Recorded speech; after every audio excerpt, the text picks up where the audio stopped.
On this episode of the Oklahoma Breakdown with Ikard and Lehman, presented by Riverwind Casino, we talk about Colin Cowherd's new OU obsession and give you the top things we are looking for in OU spring game. And we finish up giving you our winners and losers of the week. Please download and subscribe to the podcast, rate it 5 stars, and write us a good review. Follow the show on Twitter, Instagram, Facebook, and YouTube. Just search Oklahoma Breakdown on any of those, and you'll find us. All right. Our man Michael Hosty will kick this thing off. It's time for the Oklahoma Breakdown. It's a beautiful Wednesday, April 20th, and you're listening to the Oklahoma Breakdown with Ikard and Lehman, presented by Riverwind Casino. Riverwind is Oklahoma City's premier casino experience, and your health and safety are Riverwind's #1 priorities.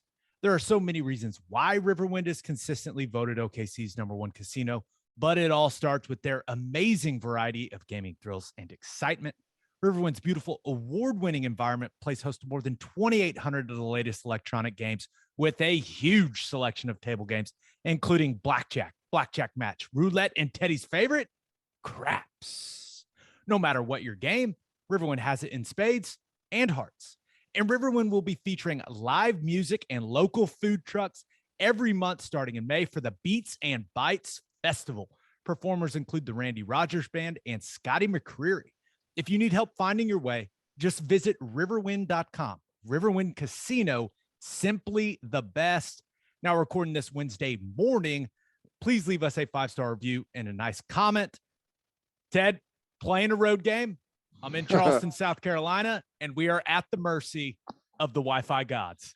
Well, it's always a dangerous game leaving it up to the gods, but I think it will be okay. Road games are good, right? How bad could it go? You know, well, it could go really bad. Yeah, no, great point. Great point. I do need to get a few things out of the way before we jump into the OU football stuff.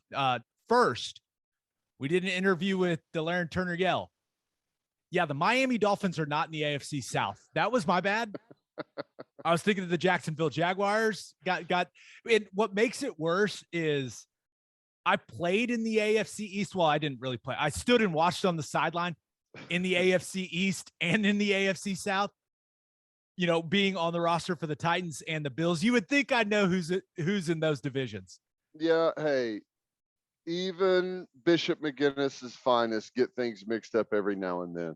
Hey, like I told you on text message, you sold it well because I didn't even say anything or notice. Okay. Yeah, and your Patriots are in the AFC East. You didn't say anything. You just let me look like a fool. Hey, I played in the AFC East too, and I played for Jacksonville. So I'm in the same boat as you. Hey, I will say this: a lot of podcasts would have edited that out. Not this one. I embrace the blunder. Own it. That's all you can do. And yeah. So that's on kind of a lighter note. On a more serious note, yesterday was the 27th anniversary of the Oklahoma City bombing. Always a somber and emotional day here in the state of Oklahoma. I just want to encourage anyone that hasn't visited the memorial to do so, because it's a really cool experience. So just wanted to remind everyone. I know that day is extremely important around the state, but just remind everyone to go take in the memorial if you have not done so already. Yeah, it's awesome up there. It's crazy. 27 years, man.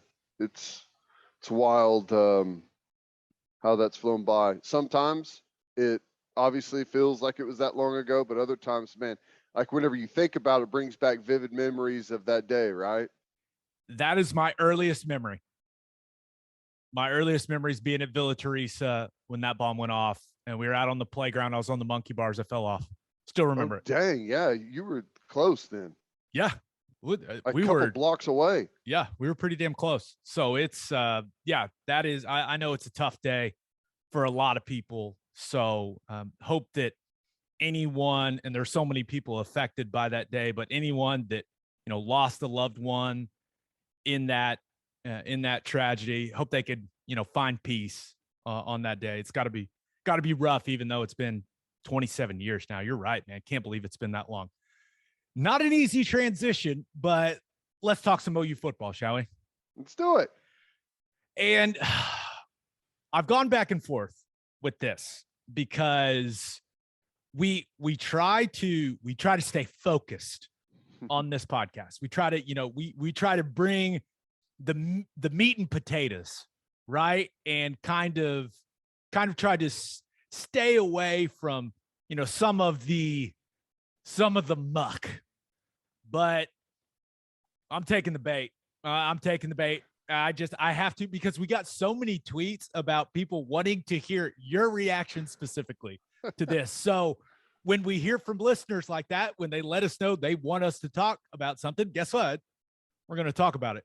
So Colin Cowherd, he has a newly found obsession with Oklahoma football and poking fun at Oklahoma football, trying to get a reaction out of Oklahoma football fans. And here is the latest installment of his new obsession. He put a tweet out there that said, "Feel bad for OU football. USC gonna need about 18 months, and they'll be flying past them, around them, over them. This recruiting class will be otherworldly. Best offensive head coach in college football with these weapons. Can't quit smiling." Teddy, the people want to hear from you, man. So I'm just gonna. What the hell is happening? Why is he doing this? I know why he's doing it, because it creates an incredible amount of engagement, and that's what he's after. But he used to be like the gold standard of radio for me. Like, I loved him when he was on ESPN radio. I loved his show. It was fantastic. And now he's doing this. I mean, it's just, what is happening? I don't know. I don't understand it. I think part of it is him just having a little fun, knowing that he's going to get a rise out of OU fans. But the other part of it is like, is it really that slow? I mean, you are on a national show, like your radio show is broadcast nationally. You have all the guests in the world at your disposal, anyone pretty much that you want to talk to in all of sports, and you want to try and drag OU, which, I really don't mind it. I think it's actually fine, because it's getting more people engaged in what's happening at OU and at USC. I think that's fine. I think Oklahoma has nothing to do with USC. That's the most interesting thing about it. If you just eliminated the "I feel bad for OU football" from the tweet, everything else is really fine. He's talking up USC, which, I would maybe, pump the brakes a little bit on how good he's feeling about USC, but has nothing to do with Oklahoma. USC's success or lack of success isn't going to affect OU at all. We recruit the majority of our players from a different area than USC. We typically, unless, it's some type of postseason, aren't going to meet up with them in the regular season. It's really it comes across as a pathetic way of trying to get some attention for your show and your social media, which is so weird considering the guy has like over 1 million Twitter followers and gets zero interaction on anything that he puts out. It's strange. I don't know. And I don't know why he's going at OU, because I can assure you, OU and USC are in different stratospheres right now as far as football programs. It's not even close. You and I, we have friends on that USC staff, right? We've talked on here about, hoping that they lose a lot of games, but that they play really well on defense. Like we have not hidden the fact about how we feel, and when it comes to our hopes for USC football. But I don't think a lot of people that like haven't been out to one of their practices realize like they got a long way to go roster wise, a long way, especially like defensive line and offensive line. And that's why this tweet from Cowherd's so funny to me. Is like, being better than OU, like that should be the standard for USC football. Right. It's I don't think Brent Venables or anyone within OU's football program is going, you know what? We got to be better than USC. That it's like, no, the goal is to be the best in the country. Like if you're at a program like USC or a program at like Oklahoma, it's like, we want to be the best. I mean, who cares about comparing yourself to, someone in a different conference right now? You got to compare yourself to Bama and Georgia. And Ohio State's probably in that group as well. Like that's who you need to be comparing yourself to. And why the hell does he feel bad for us? We're in great shape. I mean, we're in great shape. We still got better players than everyone else in the conference. And this is the reality of it. And I've had this discussion with so many people now. It's like, hey, I'm going to give you two choices. In one hand, you get Jeff Lebby leading your offense and Brent Venables leading your defense. In the other hand, you get Lincoln Riley leading your offense and Alex Grinch leading your defense. I don't know what percentage is taking Lebby and Venables, but I know it's a big percentage because it's the right choice. It's the more proven group. So I think it's funny, like feel bad for OU football. Why? Because they have a fantastic coaching staff that is doing great on the recruiting trail. Now the administration is more motivated than ever to spend the type of money that it's going to take to compete at the highest level. Like the hell why? We don't need you to feel bad for us. OU is, it may not, it's not going to be probably a national championship caliber team this year. I don't think that's realistic to expect when you look at what Bama and Georgia have on their roster right now. But the future, I mean, come on, man. It's looking good. And maybe I'm just everything is being skewed by my crimson and cream glasses, but it's like OU and USC, they can both have really bright futures. Like, I don't know. It's turned weird, Ben. Well, it's a dangerous road to hitch your wagon to the Oklahoma's going to die without Lincoln Riley train. Okay. And there's a lot of people on that train right now. I got bad news for you. Lincoln Riley, Colin Cowherd says 18 months. It may be 18 months, but I'll tell you what, buddy, it's going to be a long 18 months because Oklahoma it's not going to take 18 months. Now, like you said, national championship this year, you don't want to take anything off the table, but we've got work to do as well. We're going to be a good football team next year. We're going to win the Big 12 next year. We're going to have a decent shot because of that to possibly have a playoff appearance, depending on how things unfold. We're going to be right there in the mix. If Oklahoma makes a playoff next year without Lincoln Riley, and you've hitched yourself to the Oklahoma dies without Lincoln train, you may all of a sudden have a harsh realization and look at what Lincoln has done and look at what you've projected is going to happen at USC and say, oh man, was it all Lincoln at Oklahoma? Or is there a lot built into that program that is going to continue trucking on like it was before Lincoln got there? So I don't know. I think it's a dangerous road to go down, to say the least. I will say this. I'm not sure how many people from USC actually have gone back and watched Caleb Williams play last year. You and I now, there's no doubt the traits, the talent, like the ability is, I think he's arguably the most talented quarterback in all of college football with what he can do physically. But if you go back and watch Baylor, go back and watch Oklahoma State, Iowa State, like the young man, and I know he was a true freshman, but he struggled. And I'm not sure how many USC fans are aware of that, and including Colin Cowherd. And I'll say this also. if you're USC, you don't need to be worried about Oklahoma. OU's a long way away, right? And they're not in the Pac-12. You need to be worried about Oregon. Yeah.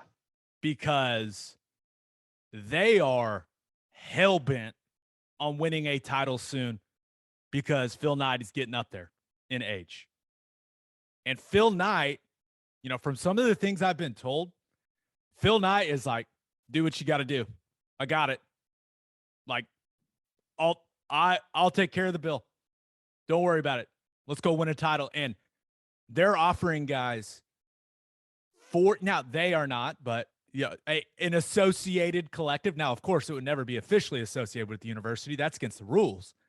But also some of this stuff is coming through a company that Phil Knight owns. Shocker.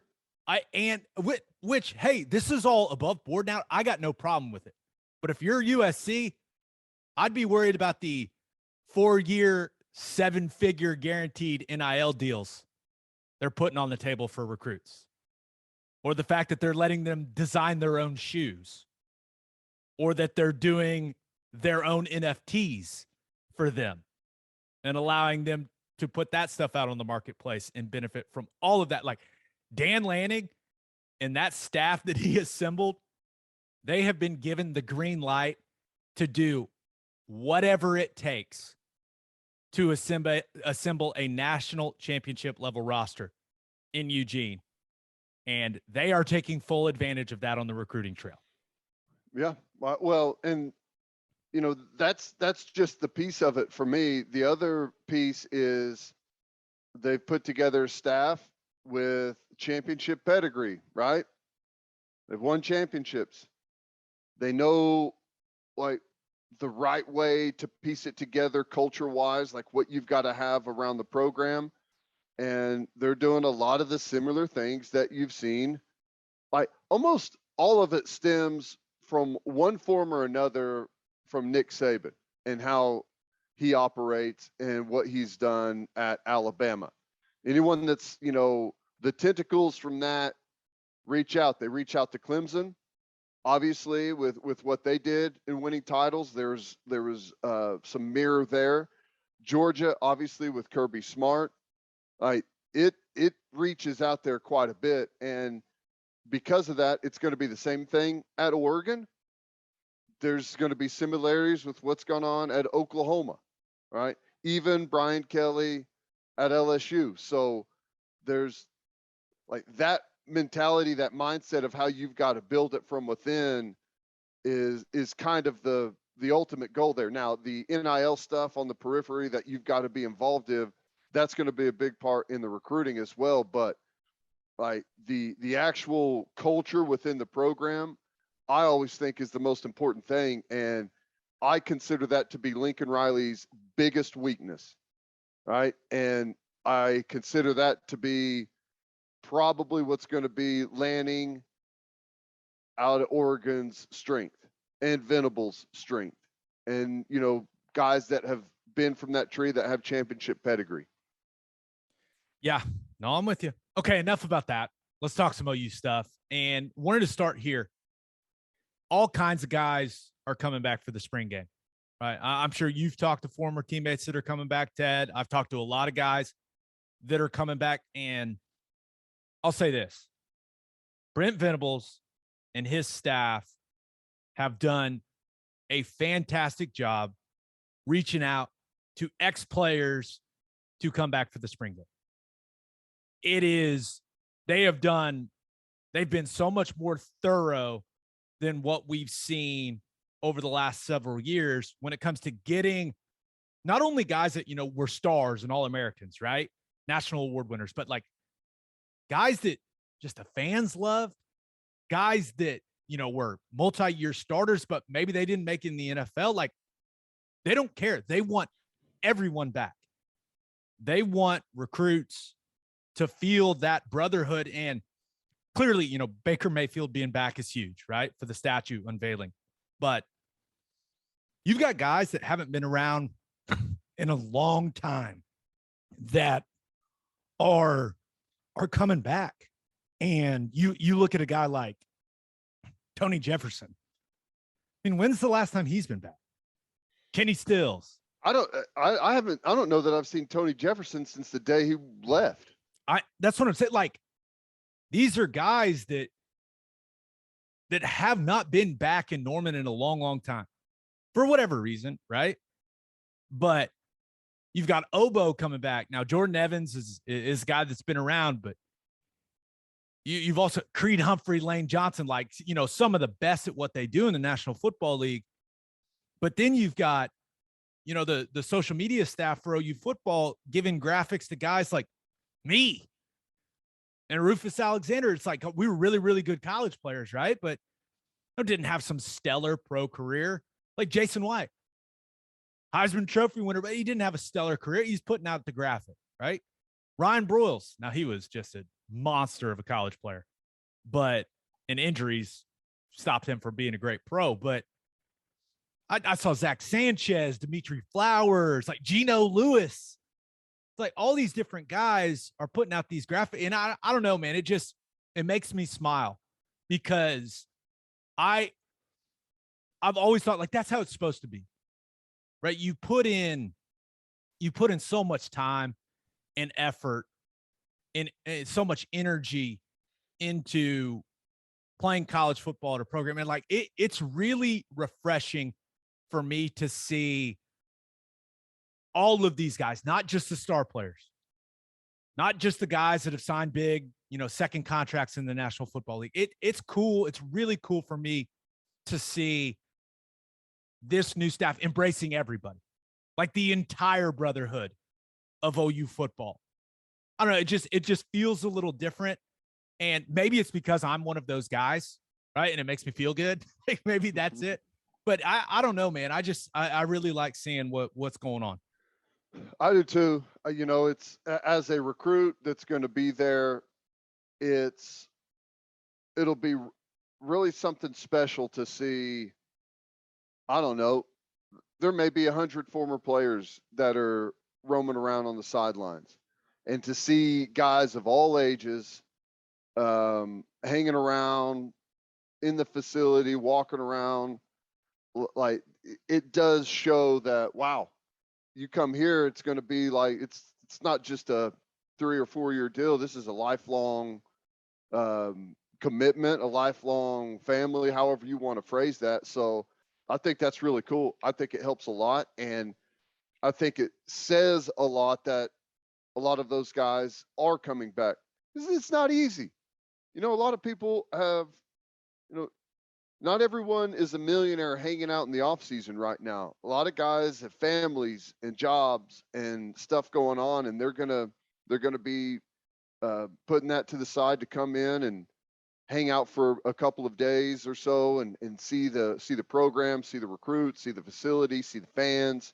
It's going to be awesome. And it tells you that there's guys from all over the place that are coming back because, and even guys that don't have a relationship with Venables, he started to try to build that, but he's the guys that played for him in that era, don't have to be defensive guys, built a good relationship with him, and everyone feels great about the direction of the program, including all the former guys, and they're going to be back to show their faces and be a part of it.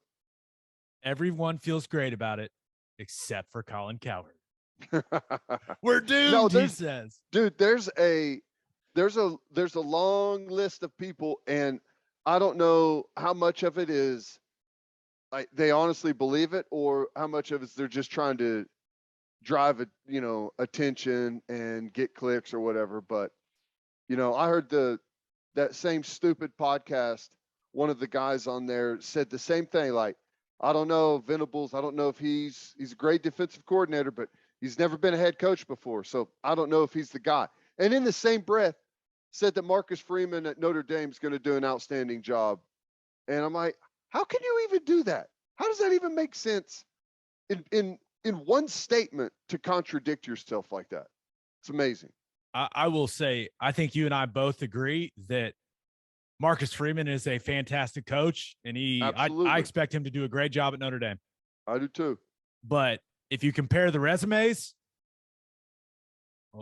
Venables' resume is vastly superior, right? With Right. what he's And I done don't so even, far. it is, but I don't even care about the resume. Don't say that this guy's never been a head coach before, just don't know if he can do that. And then literally the same statement, talk about another guy that's never been a head coach before and just think that it's going to go, perfect. Don't use that as the reason if you're not going to use it across the board. Especially when, the coach at Notre Dame just left because he didn't think he was getting the total buy-in that he needed from the administration. Right. And, oh, by the way, you can't get everyone into Notre Dame. So there is that. Like, it's still odd that there was such a love fest for Brent Venables. Like, why does he want to be a head coach? What's up with that? Oh man, the loyalty, like he's great. He's the best defense coordinator in football. And now it's like, I don't know about this guy. It's funny, man. It is interesting. But okay, let's talk about the top things we're going to be watching for in the spring game. But first, the only place to stop when you're road tripping is Love's Travel Stops. Love's has over 600 locations in 41 states, offering 24-hour access to clean and safe places. Whatever your road trip needs are, Love's has it. Fuel, fresh food, all the snacks and drinks, including my favorite, yes, Java Amore. That coffee is fantastic. Love's also has you covered if you forget your phone charger or headphones. They've expanded their mobile to-go zone so you can grab any of that stuff there. Make sure you download the Love's Connect app for exclusive offers from today's most popular brands. The Love's Connect app also includes a route planner and store locator. When you see that red neon heart on the highway, stop in and say hi at Love's Travel Stops. For a full list of what Love's has to offer, visit loves.com. Opolis Clothing is the exclusive home for all of our Oklahoma Breakdown merchandise. If you want to live your life in buttery, soft comfort, go to opolisclothing.com. That's OPOLIS clothing.com. Use our promo code TED, TED, for 10% off your entire order. You still get a discount on all of the OU and OKC Thunder gear as well. That's opolisclothing.com. Use our promo code TED, 10% off. Buttery soft and 10% off. And Bishop McGinnis Catholic High School has a long tradition of educational excellence. With a 12-to-1 student-to-teacher ratio, no student is overlooked. Bishop McGinnis's college prep curriculum offers 22 AP courses. There are numerous clubs and organizations for students to join. And as a proud member of the OSSAA, there are 14 sports offered. If you want to provide the best possible educational and spiritual development for your children, contact Bishop McGinnis Catholic High School or visit bmchs.org. Financial aid is available. All right, top things we are watching for in the spring game. You want to go first? Sure. The number one thing I'm looking for is the running game offensively. All right. I think we've had great quarterback play here in the past, but the better the running game is, the better the quarterback play is. And we've got a little bit of a different system. We've talked about that on here, a little bit more zone stuff. There'll be some gap stuff in there too, but how our offensive line controls the line of scrimmage, how effective we are running the ball, I think that's going to be critical. And that kind of ties in both the offensive line and the running back position all kind of into one. Oklahoma cannot be as successful as we want to be if we are not the best rushing football team in the Big 12. The best years that we have had recently is when we are number one in the Big 12. Some years we were number one by a mile. And I get it that Baylor's running game has improved dramatically and they've got something excellent going down there. We should still be better. And I think we can be better. That comes from offensive line play, running back play, and obviously scheme is tied into that as well. So I'll be watching that, see if the offensive line can dominate, if we do much tempo to try and build that a little bit throughout the game. I don't know how much of that they're going to do, but that's, to me, one of, if not the most critical parts of this football team to see where we're going to go in the fall.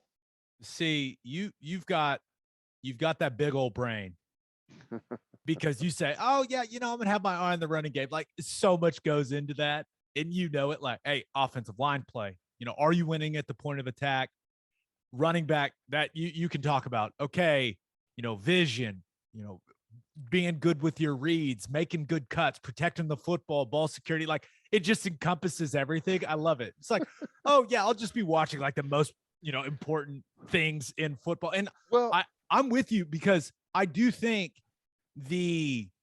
I think if you ask me what I think the strength of this defensive line is, I would say at this point, they're a better run stopping group than they are a rushing the passer group. agree. Right. So can this offensive line, who Bill Beanboat, he's still trying to figure out the right combinations. We'll see if Rain participates. I mean, he's missed so much time. I don't know if he's even going to play or not, but you look at this offensive line. Hey, can you get some movement? Can you get some movement? You've been going against these guys for, a couple months now. What they probably know a lot of the stuff that's coming, like you've seen the same stuff over and over and over again. It's like, can you get some movement, even though the defense kind of knows what you're going to do? And yeah, I'm very interested to see how that looks. I just like to see how everything builds from the running game, right? Right. And it's going to look different than it's looked in the past. So I think it's going to be fun, like in person, to see how Levy builds a drive, right? Because Lincoln would kind of do the same thing, start with some of the, his bread and butter run, and then as the game goes on, you build play action off of some of those runs, and then you add motions and shifts to build on some of those formations that you're running those plays out of. So it's just going to be really, really cool to see that for the first time and watch the offense take shape, bloom, so to speak. Yeah, and that kind of ties in to one of the things I'm going to be watching for perfectly, Javonte Barnes, right? Like, I think we are going to see a lot of the freshman, because you look at just the way that the coaches talk about Eric Gray, right? You hear DeMarco Murray calling him a pro, and like all the coaches talking about how well he's handled his business.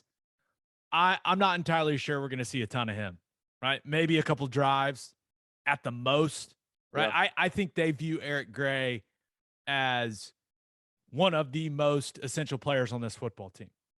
So you got to be smart with that, right? And when you got a guy like Javonte Barnes, what an opportunity for the young man to put on the show and kind of get the fan base buzzing, right? And he's got the ability.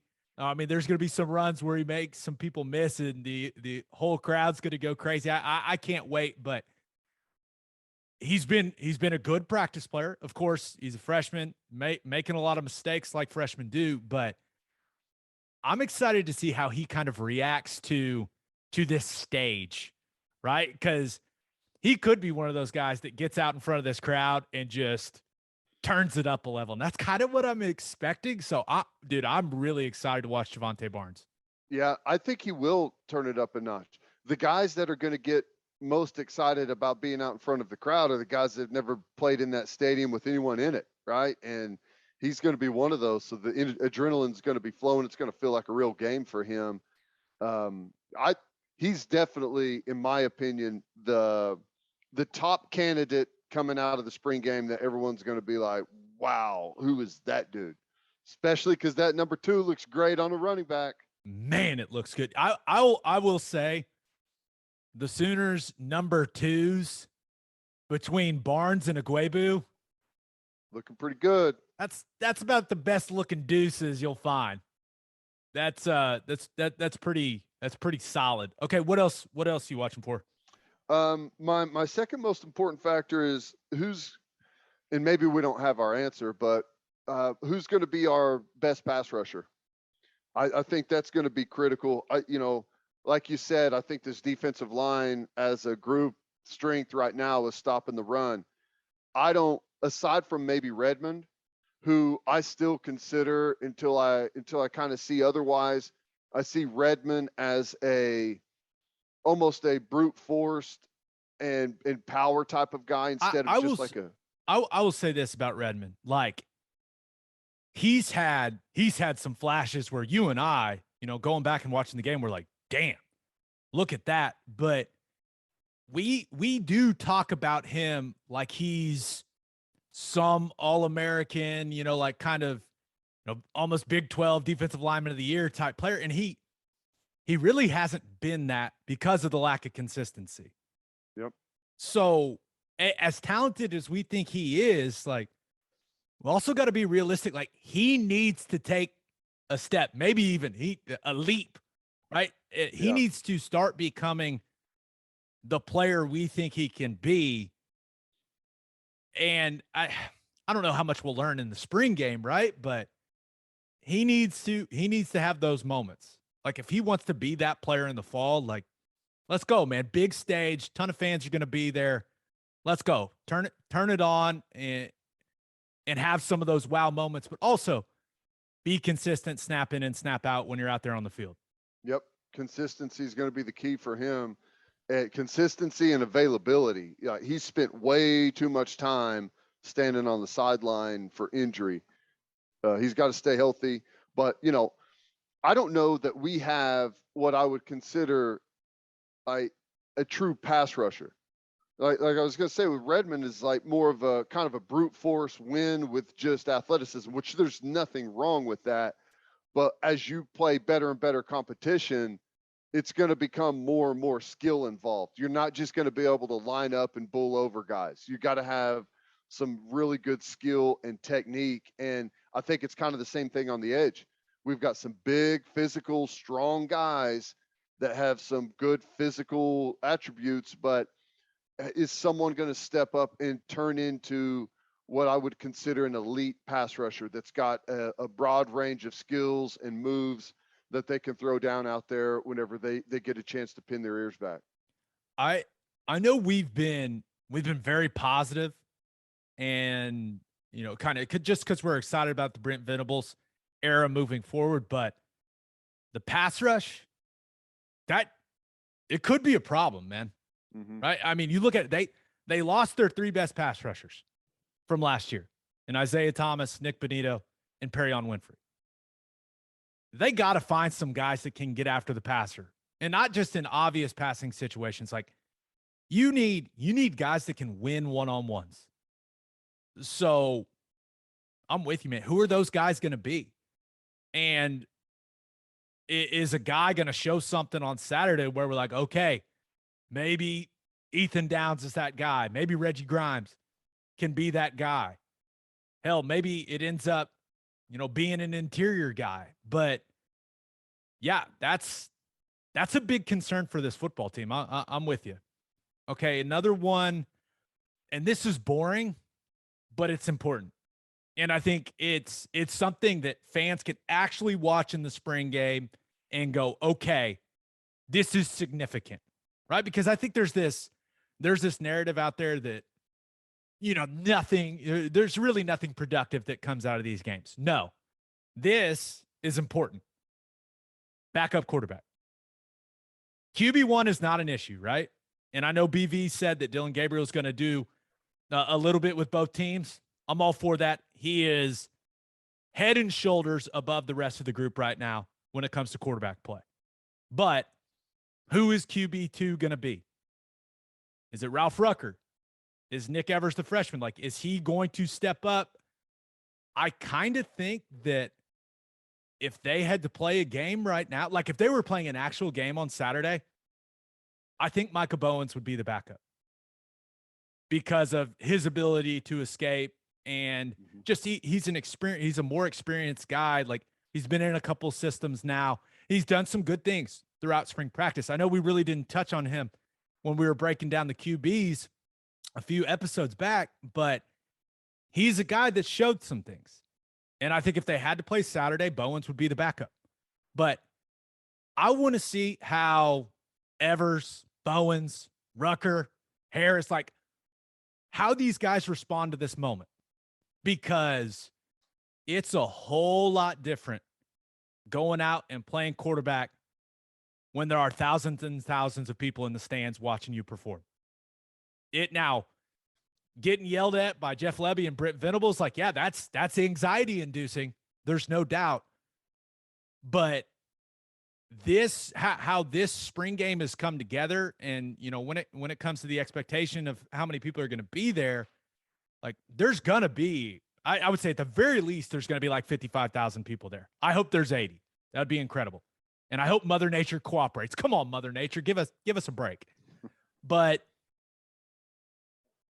these guys and the way that they perform in this game, like it's important because this offensive staff, they are looking for a guy other than Dillon Gabriel that can operate this offense efficiently, that can keep them on schedule, that can handle all the tempo and the processing that tempo requires from the quarterback position. Can these guys get it done? That's basically what I'm like. I want to see one of these guys step up and operate this offense at a high level. I agree with you. And, one of the interesting things about spring game is, and OU does quite a bit of this in their regular practice whenever they're doing some live periods, but it's going to be different with, a bunch of fans there because, typically whenever you're lining up, you can hear a coach say, if it's a defensive back or something, back up, you're supposed to be at 8 yards, or, they're giving tips and like things as the play is like about to unfold, right? Offensive line, maybe about like what the front actually is or what a call needs to happen. And then, okay, yeah, they make the call. That's not going to happen in the spring game. So some of the young, like Evers, who's out there and, whenever he's playing quarterback in practice, Lebby may be telling him something as they're breaking the huddle, or, he may hear a coach say something to a wide receiver that's like a reminder for him about something. You're not going to hear that stuff. You're going to be out there on your own. And the young guys and some of the guys that don't know the system like they should, or, are still coming along, that stuff's going to stick out. Like that's going to be where your mistakes are made, is most of it's going to be pre-snap when guys don't know what they're doing. And I think this is why I'm such a proponent. When you need to, and I'm more of a proponent when you need to find your starting quarterback, but this is why I like open practices, like some open practices, because playing quarterback it's hard. There's a lot of stress, a lot of anxiety that goes into playing that position, especially at Oklahoma, right? And that ramps up when there are people watching. Yep. When there are fans watching, so these guys going into it know that, Dillon Gabriel, he's going to get however many series he's going to get. And then the entire fan base is going to judge how good they are based on this one performance in the spring game. Yeah. And maybe Lebby's saying, hey, going into it, don't worry about it, just play your game. But they know that. They know how social media works. So, all right, guys, let's see what you got. Who wants to be QB2? Who's going to take the job? I know it's not the starting job. Dillon Gabriel's got that locked down, but who is going to rise to the occasion, embrace the moment, be able to embrace that stress of all these people watching them perform? Who's going to step up? Maybe it's Micah Bones. I don't know. But that is something I'm going to be watching closely. And it's not just during plays, right? I want to see how these guys are operating in between plays. That's an important part of this for me. Do you have command of the entire offense? Are you getting guys lined up maybe if they go to the wrong spot? Do you remember all the shifts and motions for these plays? There's a lot that goes into it. So QB2 is something I'll be watching closely. I know it's boring, but that is actually something you can watch in this spring game that I think it's really important. All right, what else you got? Just one more point on that is maybe it doesn't even matter next season, right? Maybe Dylan Right. Gabriel Hopefully plays not. every single snap that you want him to throughout the entire year. But man, sprained ankle, miss a second half, like who knows what could go down. You obviously you don't want it to be something serious where he's gone for the majority of a season, but like that stuff can happen and you better have someone that's prepared. Really the last one that I've got is tackling. I expect there to be mistakes out there defensively. I expect Levy to be going fast on offense. Our guys are still trying to get this system down, so I think they're probably going to be behind a little bit as things get going fast and maybe be in the wrong spot, out of position a little bit. But tackling is something that, it's a great way to practice tackling is being out of position from the start, right? Because that's what teams are going to be trying to do to you on game day. And they've had more work tackling this spring than probably some of those guys have done the entire time that they've been at Oklahoma. It's been first and foremost in pretty much every single practice: physicality, tackling, bringing guys to the ground. So that's what defensively, if everything else equal, if we are a vastly improved tackling team, we'll be a vastly improved defense. Like everything else, is just kind of the same. Yeah, you give up some passes, you give up some plays, but if you can tackle when you're supposed to tackle, that's going to limit teams big time. And from the limited amount I've seen, I've been pretty impressed with the type of tackling I've seen out there. No, I'm with you. All right, my last thing, who is going to earn playing time at wide receiver? Right? I think there are 4 guys that are, no doubt going to play a ton. You got Mims, you got Weiss, you got Stoops, and you got Farouk. I think those 4 guys, of course, everyone has to stay healthy, but those 4 guys, I think, are in a really good spot, and the coaching staff has been pleased with what they've seen from them. So, looking at the spring game on Saturday, like, who else is going to make some plays from the wide receiver group? Right? Is it going to be a Jaden Gibson? Is it going to be a Trevon West? A Brian Darby? Does Brian Darby step up and make some plays? Cody Jackson's kind of the guy I think it's going to be, because I think he's finally looking healthy and coming along. So I don't know who it's going to be, but that's something like the 5th and 6th wide receiver on the team. It may not sound that important, but with how much tempo they want to play with and, how explosive Levy wants this passing game to be, like, you got to have that depth at wide receiver. So I'm excited to see what kind of second team wide receivers make some big plays on Saturday. I think that's also something really important to watch for. Yeah. And all of these guys should get some really good opportunities, and it'll be a good way to kind of judge them against one another. The fact that Dylan Gabriel's playing on both squads, right? Yeah. So he'll be able to throw to, you would think, all of those guys at least a series or 2. I don't know how long he's going to play, but yeah, man, I think we've got like the full cast, as you put it, a basketball roster at wide receiver. There's guys that can all do some different things, and hopefully we get to see that shine. And I don't know, man. I think we have a battle, not just for playing time, but for who's going to be the superstar wide receiver. Like, I honestly think there's a battle there between a guy who had almost no action last year in Jalil Farouk and a guy in Mims who's been kind of our go-to for 2 years now. I think there's a legitimate battle for who the real number 1 is. It's going to be awesome. Yeah, and these guys are competitive as hell, right? That's usually how college football players, especially when you're at this level, are wired. Like, Mims wants to be the guy, and Farouk wants to be the guy. So I'm hoping that healthy competition to be the guy ends up raising both of their level of play, right? That's the hope, at least. Okay, you got anything else you're watching for? I think there's all kinds of things, but like the biggest keys, I think that kind of hits it. Yeah. My only last thing is, what pose is Baker's statue going to be? Yeah.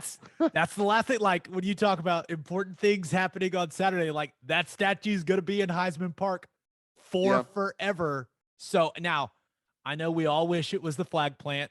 I just can't imagine that it's going to be the flag plant, but I was thinking about, okay, what do I think about when I think about Baker Mayfield on the football field, right? At Oklahoma. And I think I've landed on this as my preferred statue pose. He's rolled out of the pocket. The play is broken down, and he's like directing a wide receiver. He's got the ball in his right hand. He's pointing with his left hand, like for a guy to go somewhere. He's ad-libbing. Like that was my favorite Baker Mayfield stuff. So that's kind of what I want to see. Like when it felt like he made something out of nothing. Like that is when I think I was the most entertained by Baker in an OU jersey. So that's kind of what I'm hoping for. I'm hoping that's the pose, like him, ball in his right hand, kind of directing a wide receiver, pointing with his left hand. I think that's what I want. Final answer. Yeah, that would be good. Do you think that they'll leave like a spring-loaded joint in the elbow, so in the wind, his hand is kind of doing this out there, pointing to receivers? I would assume the budget was high on this statue, right? He's like the most loved OU player of all time. So I doubt they spared any expense. If the technology for bronze to become spring-loaded exists, I'm sure they used it. I think that for me, the most likely is probably just like the traditional pocket quarterback. That's boring. But that's not what he was, you know? I know. I'm with you.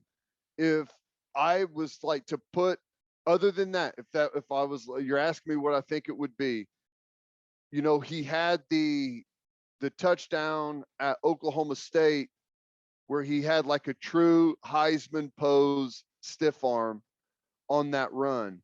So that would be a really cool one if they wanted to go that route. But then, whenever you're driving past or looking at the statue, to those who don't know, and I don't know, maybe there's none of these people out there, but it doesn't really give you the quarterback look. So I don't know. I would like to see him directing traffic like you're talking about, or like in the middle of a run, but I'm afraid it's going to be the traditional pocket. I also don't know, like, to extend an arm on a bronze statue, like how's that change the budget, Yeah. Like does that increase the statue's cost by like $100,000 or something like that? I have no idea. So we'll see. I'm excited to see it, though. I didn't think I'd be this excited to see what pose the statue would be in, but I'm kind of fired up to see what it is. Now, here's the other thing, and this probably had to be maybe the most extensive discussion when it came to putting the statue together, because he's not going to have a helmet on. What is the facial hair situation? Beard? Hadn't even thought about that. Manchu? Clean shaven? What's it going to be? You can't do clean shaven. It's either beard or Fu Manchu. I know, but you know what? I wonder if you would assume, right, that Baker got to pick, right? You would assume they go to you and you're like, hey, man, we're going to build you a statue because you want a Heisman Trophy that will be here until the end of time. What do you want it to look like? I assume that conversation happens. And I think if the choice was up to Baker, he'd go Fu Manchu. I know. Which is awesome. And I don't know. My guess is it's unfortunately going to be the clean shave look. Oh, I know. I don't think, and just to make it clear that the clean shaven path is not the way to go. I don't think we've had people more excited about anything we've ever done on this podcast more than the couple episodes where you had a beard. Right. The people are just like, oh my God. It was just like, people just love beards. Baker's a beard guy. You can't make him clean shaven. Come on. That's ridiculous. I know. Okay, let's get to call your shot. We asked you what you guys are most excited about when it comes to watching OU spring game on Saturday. This one came from @TallyOki on Twitter, who said, will it be televised for people outside of Oklahoma to see it? And I'll be watching BV to see if OU needs to hire a get back guy for next season. I hadn't even thought about that. But so as far as the broadcast, right? You can catch Teddy and I on the radio broadcast, all the OU radio network affiliates throughout the state. But the TV stuff, it's all on Sooner Sports TV, right? So you can catch that online if you have a membership to Sooner Sports TV, which you should have, because then you can watch me and Teddy do all of our, wonderful television shows for the University of Oklahoma. But Bally Sports is going to broadcast it at a to be determined date, right? That's how I understand it. Correct. Yep. It'll be live on Soonersports.tv and a future broadcast on Bally's, which fingers crossed. If you know Bally's, it may or may not happen. Yeah. So that's the answer to that. And then as far as the get back guy, we'll see. I'm just curious to see if V's got the microphone. Remember when we asked Venables about it? I think it was on the podcast. He said, let's just be clear. I didn't need that guy. Okay, coach. This other one comes from Kurt Crawford, who says attendance. A lot of emphasis has been put on packing the Palace. Let's see if the fans deliver. Venables says he wants doers, Ted. He wants doers. No excuses. I know what the forecast is. I still don't care. People, show up. And this is the way I think about it, right? Going to be a lot of recruits there. Important recruits. That's right. And if thousands and thousands of people show up when the weather is perfect, like, yes, the recruits are going to be like, man, look at this crowd for the spring game. Like the OU fans are passionate. They got the juice. But just think of what a young guy will think if weather's not that great. Maybe there's a little rain and all the fans still show up. That's where it's like, damn, this isn't like weather's not great. And they still have this many people here. Like remember, everything matters.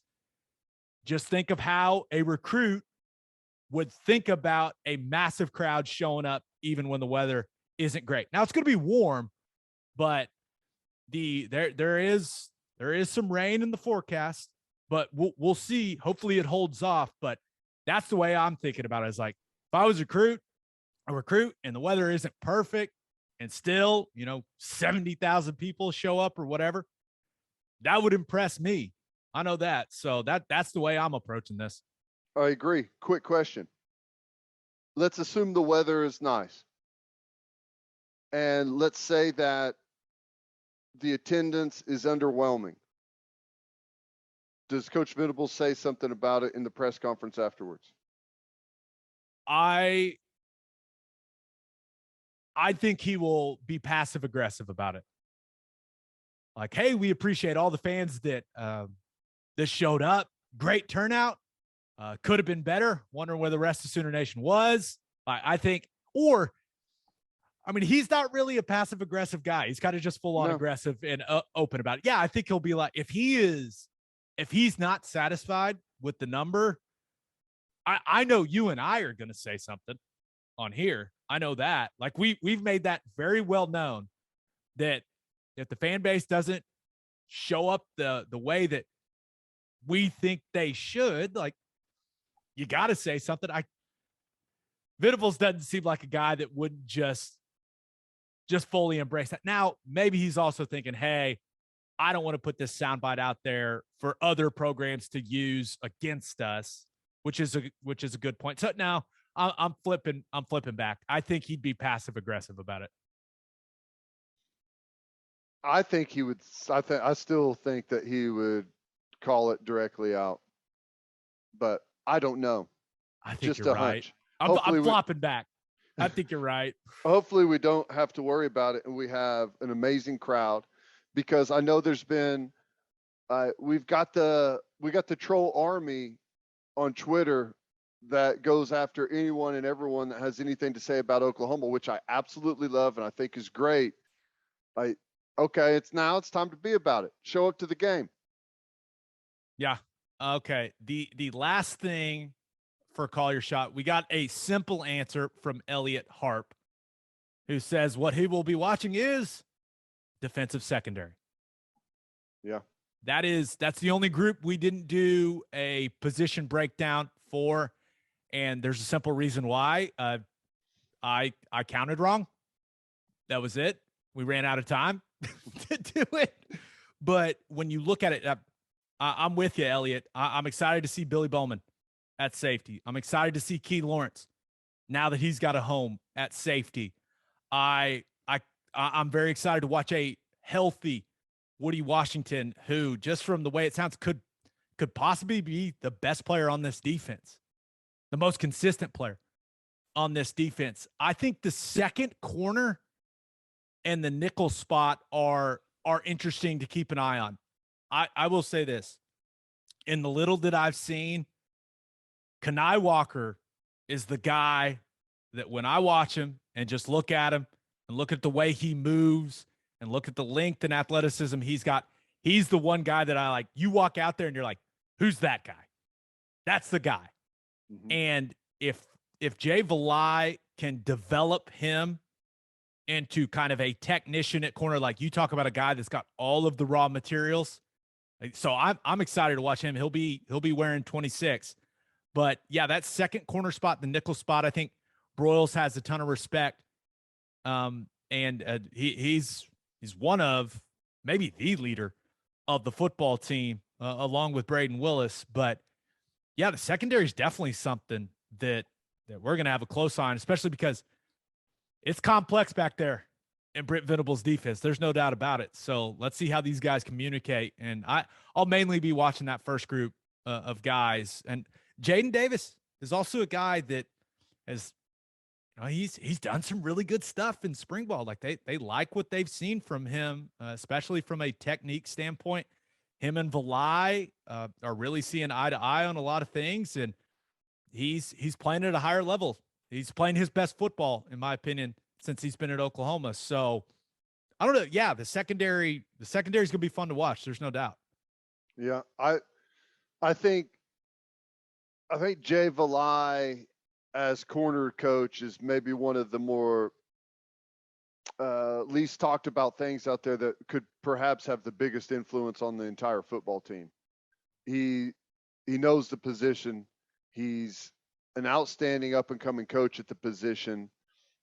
And it sounds like the guys have responded really well to it, and because he speaks their language, right? He's played it, so that matters. It matters to guys, and I don't know. I'm excited, but I'm kind of glad we didn't do the position breakdown, because there's so many guys there that we just really need to see who's going to. I think there's so many guys rotating through. We got to see who's going to stand up and really, kind of take the reins at those spots, because I don't know that anyone necessarily has up to this point. And I think safety has a chance to be a good position of strength for us. A couple of good guys that are trustworthy right now, that are big play capable, plus also like youngsters like Mukes that they feel like whenever it all comes together has an incredibly high ceiling. Yeah. Full disclosure, I started when I was putting together the rundown for this episode, I started putting the defensive back breakdown on there. I was like, nope, we'll take too long. Can't do it. We can't be pumping out a 2 hour and 15-minute podcast, because we got to talk about 13 defensive backs. That's right. But hey, I think we're all excited. We're excited to see what the secondary looks like. There's no doubt. All right, birthday shout outs. Happy 4th birthday to Zoe Ball. Happy 31st birthday to David Rodriguez. And happy 31st birthday to Dan Minshing, all the way in Guam. Wow. Happy birthday, Dan. Great stuff, Dan. By the way, that is like one of the most random. Like, I was looking at the email, the birthday shout out email. I think it was like a person from Tulsa that works at the University of Georgia that gave a birthday shout out for someone that lives in Guam. Wow. Yeah, that is that's interesting. Yeah. Well, nonetheless, happy birthday. I was just looking at it. I was like, man, this we got all kinds of people. You think there's a birthday cake place in Guam? Yeah. I mean, yeah. Guam's civilized. Come on. Yeah. Okay. All right, let's finish up with our winners and losers of the week. But first, it's time to get back out on the golf course, people. And there's nothing better to drink on the course than the #1 seltzer in golf, Clubby Seltzers. Clubby Seltzers is an Oklahoma company that is already winning national awards because their product is delicious. It tastes exactly like a club special, but it's a seltzer. They're not just for the golf course either. They're perfect to drink by the pool, after mowing the lawn, whatever. If you haven't tried Clubby Seltzers yet, you got to go grab some.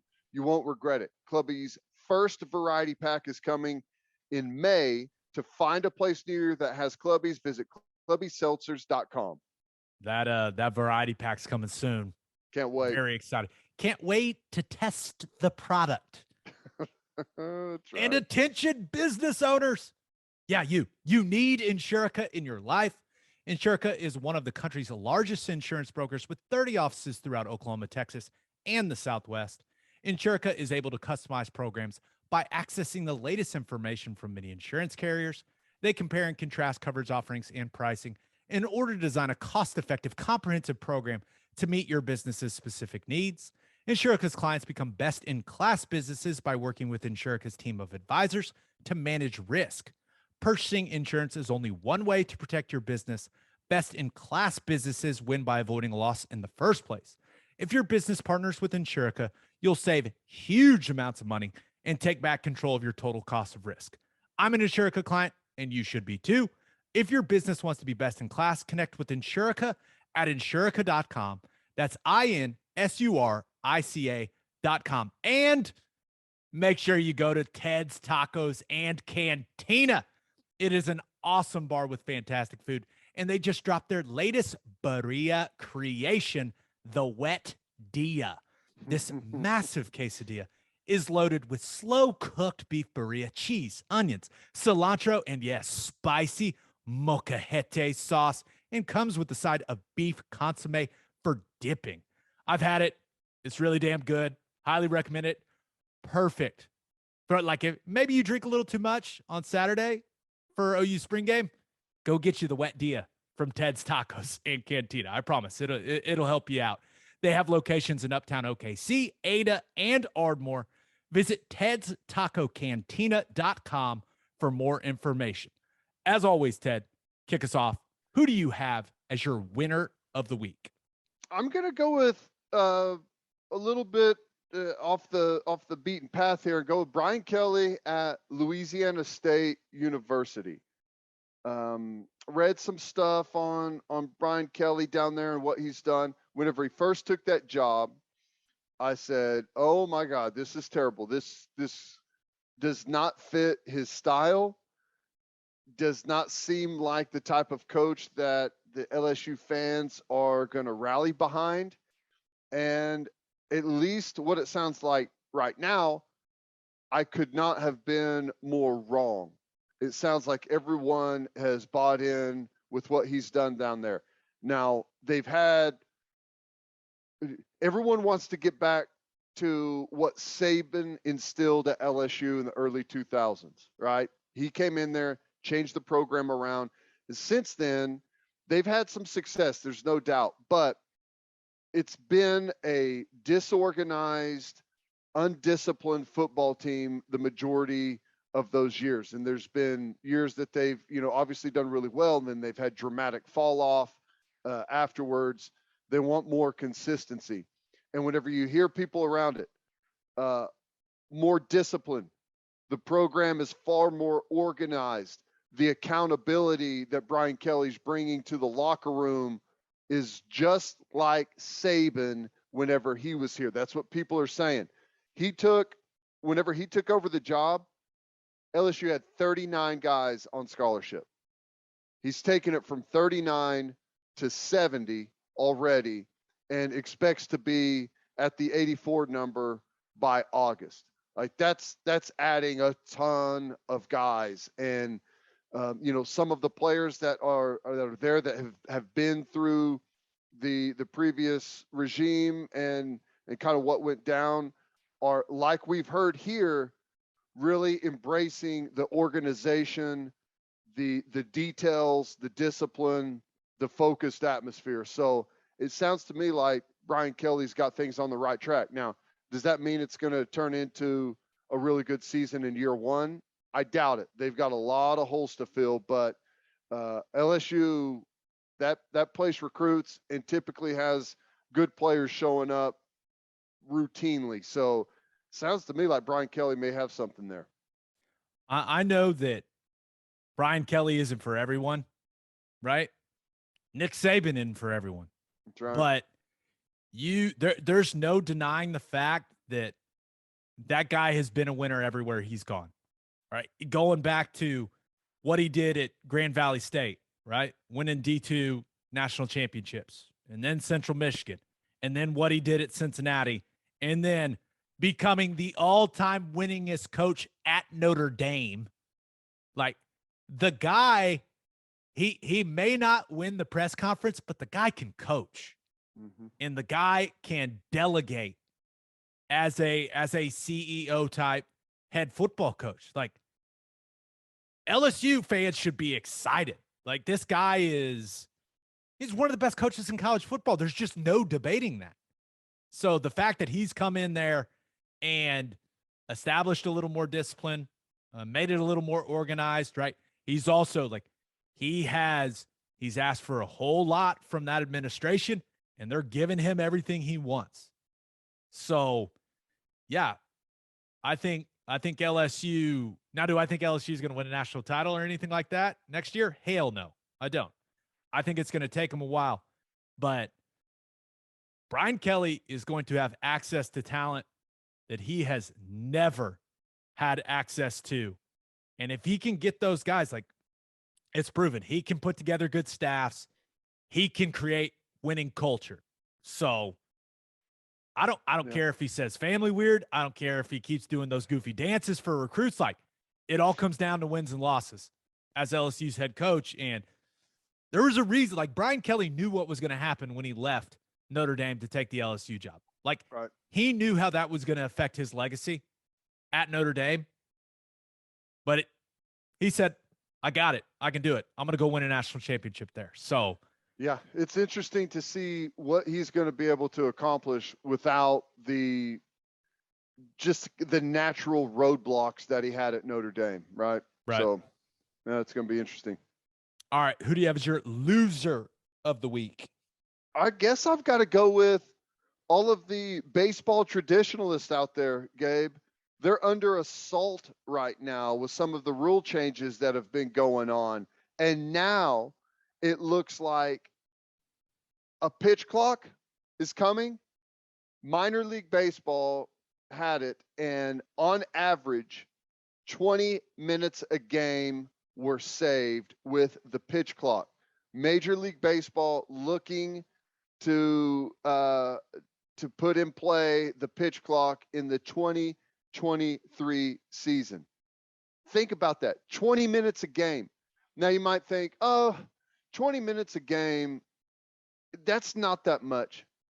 It's 20 minutes of game of someone that was standing there walking around the mound. Like, not commercial breaks, not anything else. A guy standing there with the ball, not pitching it. So I think it's awesome, but the baseball traditionalists, they hate change, Gabe. They hate it.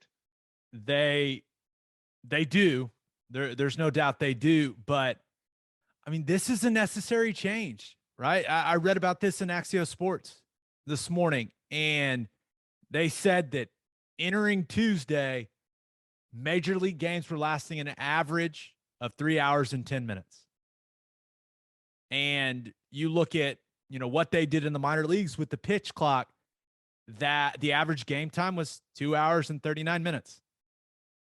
Like if you tell someone for whatever reason, the 3 hour mark, it causes something. Yeah. It's psychological, right? If you say, hey, you're going to a game, it's going to last over 3 hours. You're just like, oh my God. Be like, hey, you're going to a game, it's going to last 2 hours and 39 minutes. Like, okay. I don't like, for whatever reason, that 3 hour mark in my mind is like a massive difference. Yeah. So yeah, give me the pitch clock. I'm in it. I want it. Give it to me. It's crazy though. Just to think about that 20 minutes of time of a guy standing on the mound, like not doing anything, that you can easily speed up by adding a clock. And I don't think it's going to be someone standing out there, one of the umpires out in the field going to throw a flag and coming in whistling that he didn't get the pitch off in time. I think it's just going to be like a reminder. And if you're like flirting with not getting it off, it's going to be like, hey, better speed this up a little bit. So I don't think it's going to really impact the game at all, other than just moving the action along, which I would hope even the baseball traditionalists would be able to get on board with that. Yeah. And if you're a baseball traditionalist that is like, analytics is ruining the game, like this is the worst, I do have some stats that can maybe help you make you feel better. So they did this in that you were talking about the minor leagues where they did the pitch clock. So in games, in the non-clock games, right, there was an average of 5.13 runs and 16.1 hits per game. The pitch clock games, 5.11 runs, 15.9 hits in the games on average. So it's really like the pitch clock isn't affecting the scoring essentially. Right. Yeah, that's close. That's within the range of like nothing. It's not an effect on the game. Right. Which, so, people would tell you that, oh, well, it's part of it. You're trying to wear on the hitter. Well, statistically, it has not worked out like that. It's the exact same. Yeah. And the way it'll work, it'll be a 14-second pitch clock when the bases are empty. And if there's someone on base, it'll be an 18-second pitch clock. So yeah, the pace of play is about to ramp up in Major League Baseball. And I think there are a lot of people that are excited about it, but yeah, the traditionalists, disgusted, absolutely disgusted. All right, let's get to my winner and loser. But first, First Fidelity Bank is a full-service financial institution based in Oklahoma with tailored solutions for all of your personal and business needs, checking accounts, saving accounts, home loans, and much more. They do it all, whether it's online banking from your computer or mobile banking from your phone. Everything is stress-free with FFB. Making mobile deposits, paying bills online, and moving money to different accounts could not be easier. First Fidelity Bank provides free ATMs worldwide, making banking convenient wherever you are. They also give back to the community. FFB donates a total of more than $500,000 to local charities and educational foundations. Make your life easier and go bank with First Fidelity Bank. Visit ffb.com for more information. And if you are a whiskey or bourbon drinker, stop what you're doing, head to your favorite liquor store and buy some Balcones products. You got to grab some of Balcones Lineage Single Malt Whiskey. It was just voted one of the top 20 whiskeys in the world, no big deal, by Whiskey Advocate, and you'll be shocked by how affordable it is. Also, you got to snag some of Balcones Baby Blue Corn Whiskey. It's made from blue corn. That is the fancy corn. And that is why it has won more than 25 awards. Last but certainly not least, you got to buy some of Balcones Pot Still Bourbon. Its big flavors make it the perfect bourbon to drink year-round. Remember, in 2012, Balcones Single Malt won the Best in Glass competition, beating brands like Johnnie Walker and Macallan, and became the first American distillery ever to win that competition. This stuff is the real deal, people. If you love great whiskey and bourbon at a great price, then Balcones products are the only way to go. The whiskey may be made in Texas, but the owners, yeah, they're from Oklahoma. To find a liquor store that has it, visit balconesdistilling.com. All right, for my winner of the week, thought about going with Pat Bowlen's children. So for those of you that don't know, Pat Bowlen was the owner of the Denver Broncos, passed away a few years ago, and he put the team in a trust, Ted. And now I am assuming that his children are the beneficiaries of said trust. So that is an assumption I am making. I don't know. I'm assuming. Could be a surprise coming. You never know. Yeah, but and it doesn't sound like, because he put like a group of like 3 trustees together, and they were supposed to like find an heir from, I think he's got like 7 kids, like find an heir to take over the family business. And it doesn't sound like the kids get along very well, but this could help things, help smooth things over for the Bowlen family, because they got 5 official bids from buyers to purchase the Broncos. And reportedly, the team is going to sell for over $4 billion. Whew. Whew. Remember, Tepper bought the Panthers for like 2.3, 2.4 a couple years back. That's crazy. Broncos, $4 billion. That's got to change and I don't know, they put out pretty much every year like what the value of some of the franchises are. Like, if that's true, that's got to change like some of the top valued programs, right? Or teams, big time. No doubt. I mean, every owner in the NFL is looking at this going, excellent. Yeah. Excellent. That's awesome. $4 billion. It's a cash cow though, man. The NFL is absolutely slaying it right now. They've got the revenue sharing program going where everyone pays in except for Washington, I guess. And even if your attendance is down and your team is going through a rough patch, boy, that revenue distribution, that payout is big. Yeah. But my winner of the week, Jimmy Butler. I mean, the Heat beat the Hawks Tuesday night thanks to a 45-piece from Jimmy Butler. The Heat are now up on Trae Young and the Hawks 2-0 in that series. And I know a series doesn't start until a road team wins a game. I understand that. But when you look at that game with quiet nights from Bam Adebayo and Kyle Lowry and Duncan Robinson, who had like 27 in game 1, like he barely played in this game, which was weird, but Jimmy Butler put the Miami Heat on his back. And they were up 104-101. I was watching the game here in the hotel room, and there's like 3 minutes and 15 seconds left.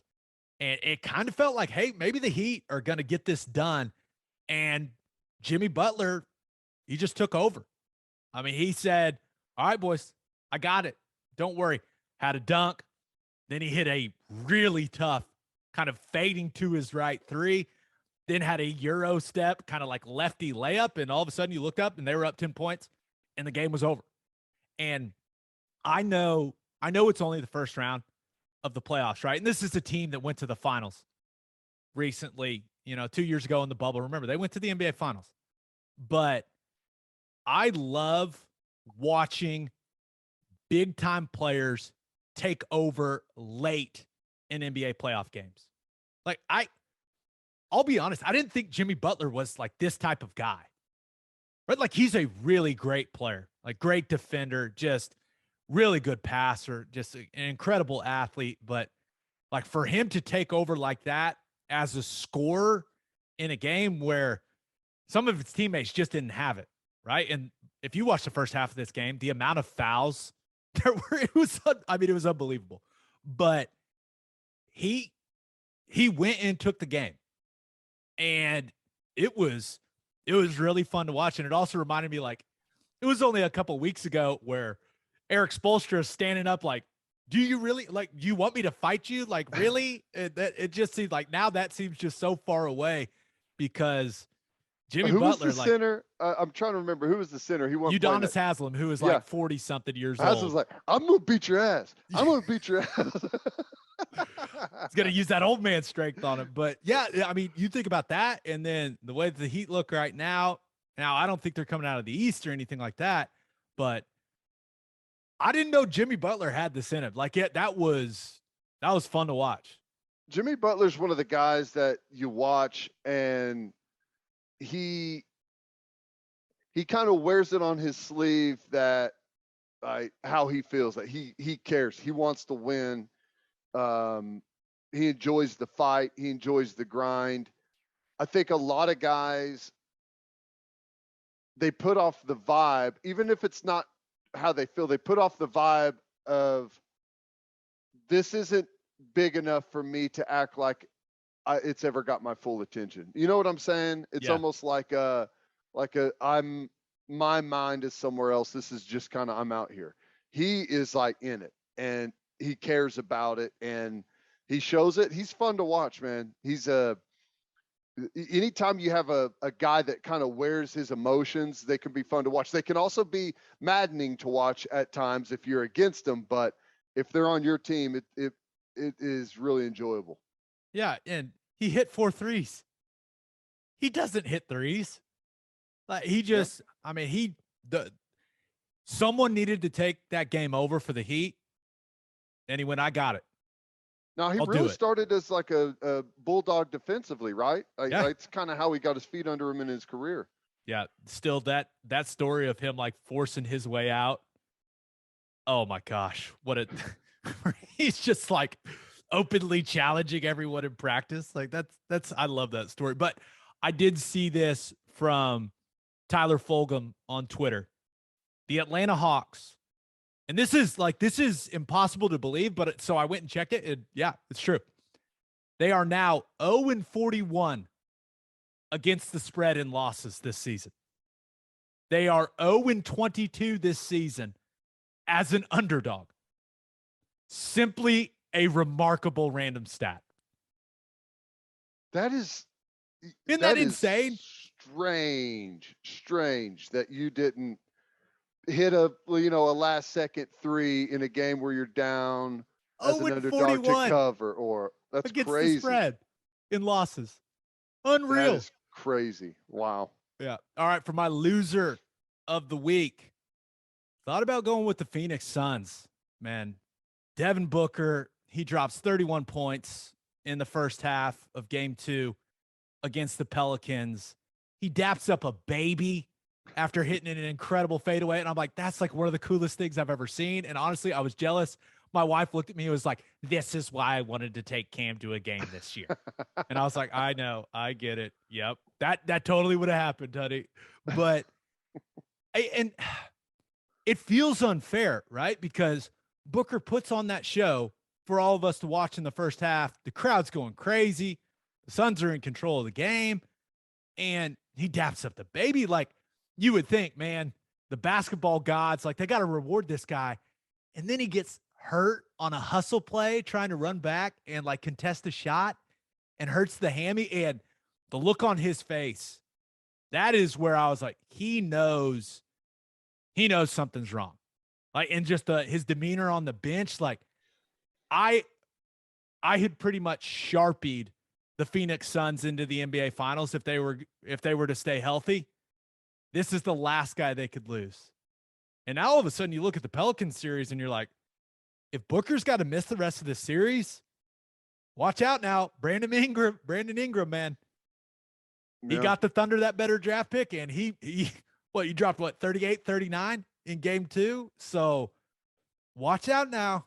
If they can hold on without him, it's one of the only good things about the NBA playoffs taking somewhere between 6 and 8 months.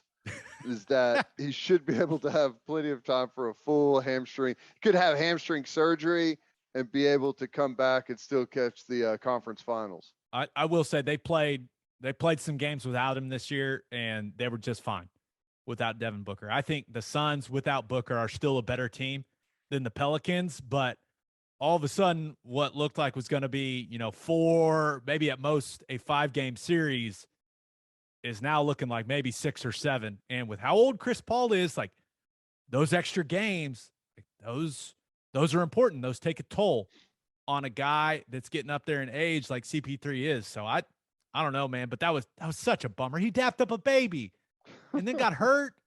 Come on, basketball gods. That's not how it's supposed to work. I also thought about going. Have you watched Winning Time on HBO?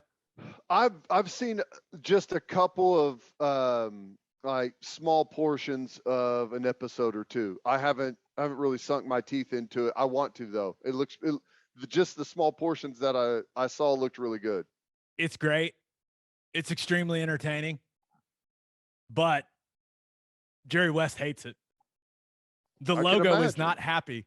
I mean, he's not happy at all. And I understand why he's not happy, because they basically have portrayed him as a belligerent, angry alcoholic in the show.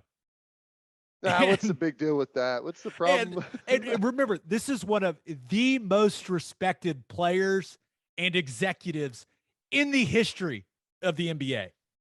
And according to ESPN, the logo, Jerry West, for those of you that don't know, Jerry West is the NBA logo.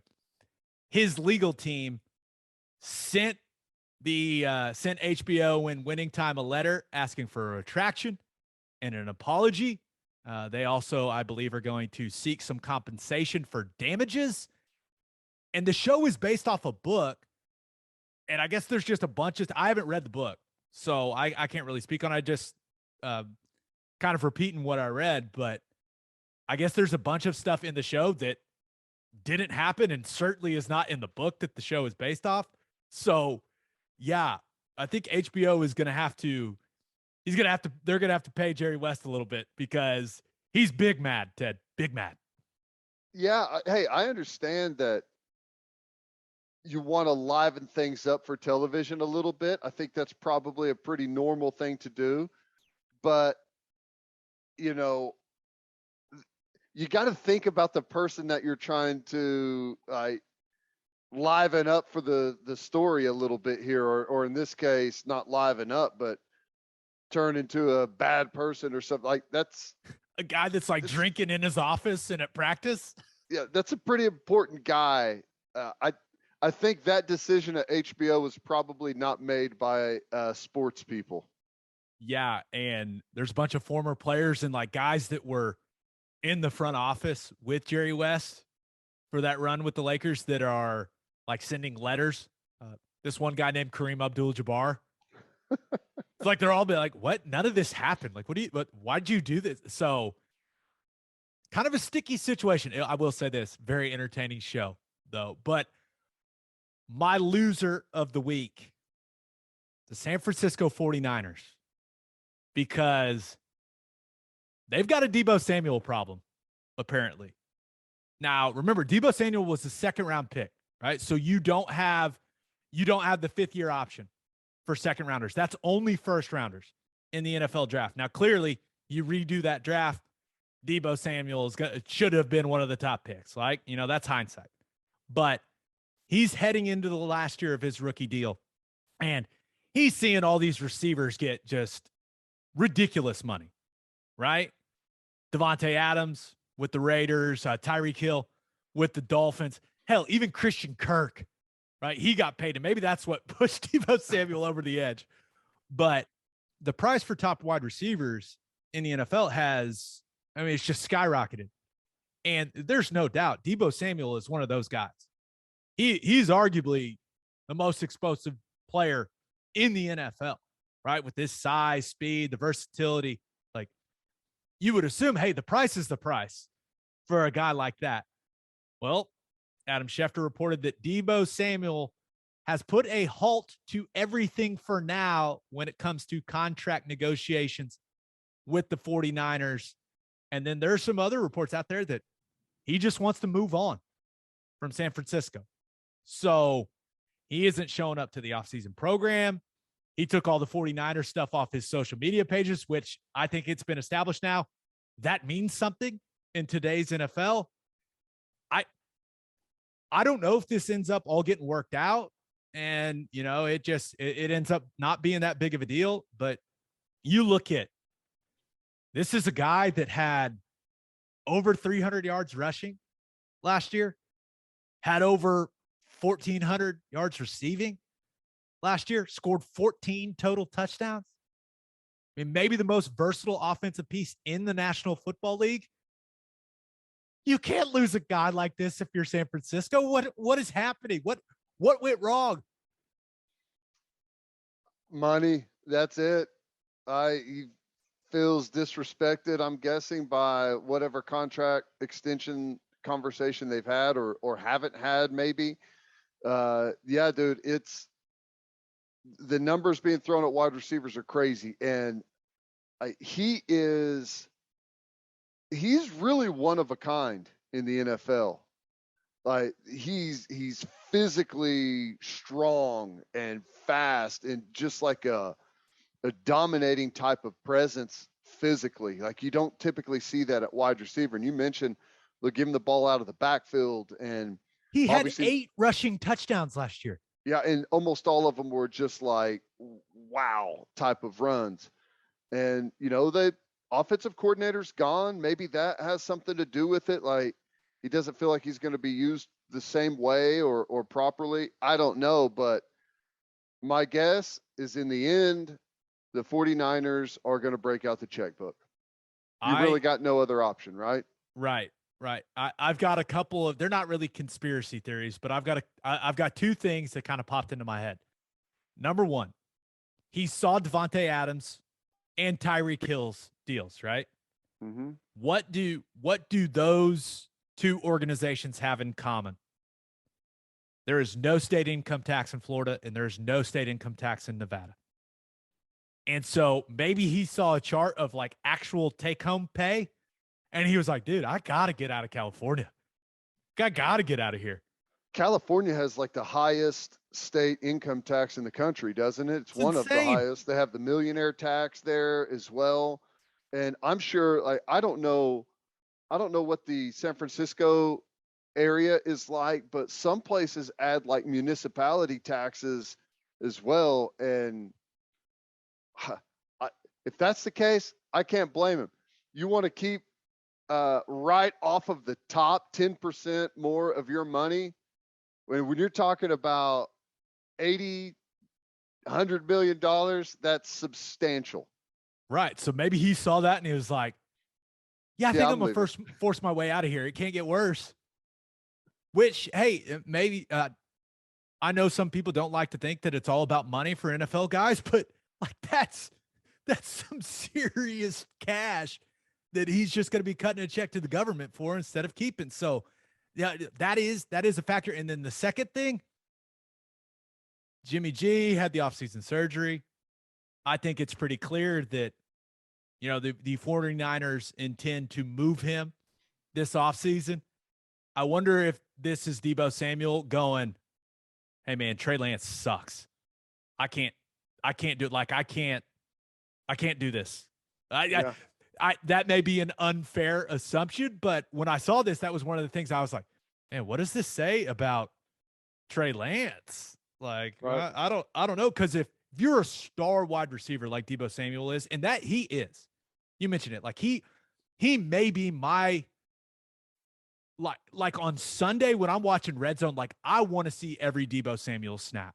I want to see all of his touches because he's just so explosive and entertaining to watch. Like he's fantastic. If he doesn't feel like there's going to be a quarterback there that can get him the damn ball, yeah, that'd be a reason to be like, not signing an extension, trade me. So, and you may not like just another thing. They may not like each other. They may bump heads. You never know what happens in a locker room. Not everyone gets along. And if there's a guy that you bump heads with that's about to be the starting quarterback, well, that's not a good guy to bump heads with.